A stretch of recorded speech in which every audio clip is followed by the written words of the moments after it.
Hola, hola, hola. ¿Cómo andan todos ustedes? ¿Cómo están? Aquí vengo a ofrecerles una vez más un nuevo video de Pretextos, el sitio donde la literatura y la historia tienen cabida. ¿Cómo andan?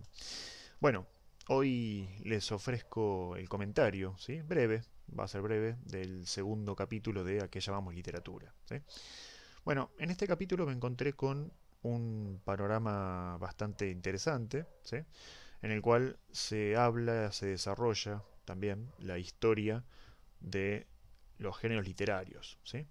Si ustedes recuerdan, para los que me siguen desde el primer video, si es que hay algunos, no lo sé, yo comencé hablando del género narrativo, el primer video, el segundo fue dedicado al género lírico, y el tercero y el cuarto, se ve que tenía mucho para decir, al género dramático. ¿Sí? Ahí tuve que desdoblar un poco el discurso porque bueno, no me alcanzaban los 15 minutos que me ofrece YouTube para darle, digamos, un tratamiento en profundidad. ¿Sí? Para decir todo lo que quería decir, básicamente. Bueno, esto comienza con Platón. ¿Sí? Les voy a dar así una serie de datos, ¿no? Como para ir hilvanándolos en el tiempo. Platón, en su República, ¿sí? Divide entonces la creación poética en tres géneros, ¿sí? En una forma pura, una forma mixta y una forma que no es pura, ¿sí? Luego, Aristóteles, ¿sí? En su Poética, el libro que ya nombré en el video anterior, eh, divide en superior e inferior la creación poética también, ¿sí? Dice que si las acciones que se presentan en el escenario son superiores, estamos ante la tragedia, ¿sí? Si lo que se narra es superior, estamos ante la epopeya, ¿sí? Si las acciones que se presentan en el escenario son inferiores, estamos ante la comedia. ¿Mm? Si lo que se narra justamente es inferior, o lo que se cuenta, estamos en presencia de la parodia, ¿sí? O de una narración cómica. Esto como para también tener idea de cuál es el criterio con el cual Aristóteles divide, ¿sí? Cuando estudia estas obras, qué criterio utiliza para hacer la división. ¿Mm? Esto en cuanto a Grecia, ¿sí? Si nos vamos a Roma, tenemos en el siglo I antes de Cristo el arte poética de Horacio, ¿sí? Horacio es un autor que, según lo que leí en el capítulo, propugna o insiste en respetar la forma, ¿sí? Y el contenido, ¿sí? Aquí forma y contenido están unidos al concepto de género. ¿Mm? Bueno, ustedes saben, o no, no lo sé, ahora lo comento, porque es importante para lo que voy a nombrar, que durante la Edad Media, ¿sí? Una vez que el Imperio Romano de Occidente cae, esa unidad lingüística que es el latín, unidad lingüística, cultural, económica, por supuesto, se fragmenta, ¿sí? Y entonces, con el tiempo, empiezan a aparecer en distintas partes del mundo, Portugal, Italia, España, Francia, ¿sí? Bueno, etcétera, las lenguas modernas. ¿Mm? ¿Por qué lo menciono? Porque justamente con respecto a la historia de los géneros, se dice que en durante el Renacimiento, se deja de escribir en latín y aparecen nuevas literaturas, escritas en lo que después serían estas lenguas y otras que mencioné. Entonces, esto representa un nuevo desafío, digamos, para todo el aparato crítico en literatura, porque aparecen, no diría géneros nuevos, pero sí obras que son literarias que no encajan con digamos, con la forma tradicional de catalogar, si se quiere, las obras en literatura. Entonces, yo lo pensaba mientras lo leía y releí hace un rato las notas antes de grabar este video. Digo, bueno, qué interesante, porque de alguna manera da para pensar esto, ¿no? Digo, entonces, ¿qué hacemos? Eh, ¿Damos por tierra con lo que tradicionalmente se vino sosteniendo? ¿Lo ajustamos a esto nuevo que aparece? ¿Consideramos que la obra que no entra en ninguno de los tres géneros puede fundar un cuarto? ¿O ninguno? Y aún así ser literario. No lo sé. no tengo yo la respuesta, pero me parecen interesantes las preguntas, ¿sí? Bueno, andando el tiempo, este episodio que les nombro como algo que me llamó la atención, ¿no?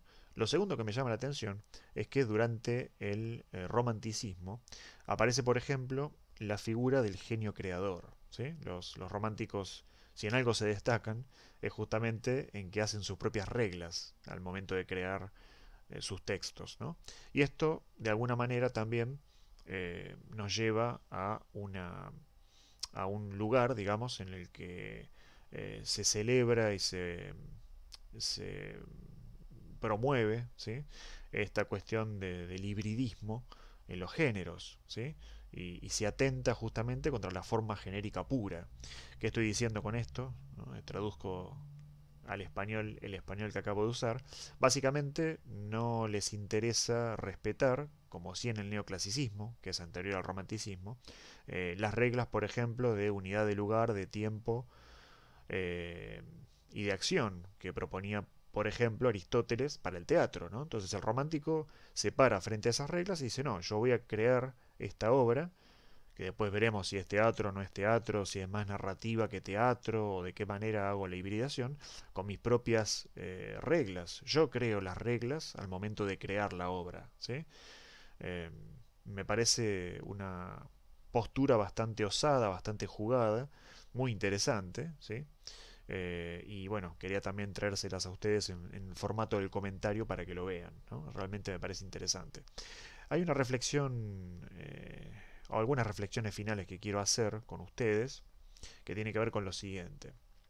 En primer lugar, la importancia de conocer qué género estamos leyendo. A veces en el aula yo lo fomento porque hago alguna pregunta, ¿no? Entonces, algún estudiante o algún estudiante me dice, sí, el cuento que estamos leyendo, le digo, no, novela. ¿Cómo cuento? Le digo, no, si está dividido en capítulos, si es un texto de, no sé, 535 carillas, claramente no es un cuento, es una novela. Tampoco es una obra de teatro, ¿no? Porque no está dividido en actos. Entonces, esas marcas del género, de alguna manera, más allá de que estemos de acuerdo o no con las formas tradicionales de catalogar la literatura, eh, por un lado, me parece que facilitan el acceso a la obra. Quiero decir, saber si estoy leyendo poesía, narrativa, cuento y novela, por ejemplo, que pueden ser también mito y leyenda, ¿no? O teatro, ¿no? Una obra de Gustavo Adolfo Becker, no de Becker, perdón, de Federico García Lorca, o en el caso de Inglaterra, de Shakespeare, ¿no? Bueno, entonces listo, sé que ese teatro ese texto se puede representar, que estoy leyendo teatro, bueno, ¿no? El texto espectacular, las acotaciones, los parlamentos, bueno, hay un montón de cosas, ¿no? La técnica teatral que utiliza el actor profesional para mostrar en escena ese personaje, ¿sí? Bah, si hay una adaptación cinematográfica, ¿qué es lo que cambia? Ahí cambia también un poco el lenguaje, ¿no? La cinematografía no es igual al teatro, bueno, en fin, no lo quiero complejizar más el comentario, pero lo que quiero decir es que hay una ventaja en saber si lo que estoy leyendo es teatro, o sea, género lírico, es narrativa, ¿sí? Cuento, novela, mito, leyenda, etcétera, o es una obra de teatro, ¿sí? Un drama, una comedia, una tragicomedia, ¿sí? Bueno. Eso por un lado. Por el otro, me parece interesante, ¿sí? El hecho de que haya discusiones cuando los especialistas, cuando las personas que son críticos literarios, eh, o alguien que llama un concurso literario, por ejemplo, propone algo nuevo, me parece interesante porque de alguna manera nos obliga a pensar que tal vez no exista una categoría única en un texto que ya está clasificado dentro de esas tres categorías. ¿A qué me refiero? Por ejemplo, un poema de Edgar Allan Poe, como El Cuervo, si lo leyeron, bueno, es uno de los pocos, porque no conozco muchos, eh, poemas de terror. Y uno dice, ¿cómo un poema de terror? Entonces, ¿qué es? ¿Es una narración de terror escrita en verso? Podría ser tranquilamente. O, como está escrito en verso, lo tenemos que incluir dentro de la lírica, ¿no? Dentro de la poesía. Bueno, ¿qué predomina ahí entonces? Diría Horacio, ¿no? ¿El fondo o la forma? ¿Sí? ¿El tema o el modo en el que está escrito? ¿Sí? O ambas, si queremos hacer una especie de síntesis, ¿no?, hegeliana.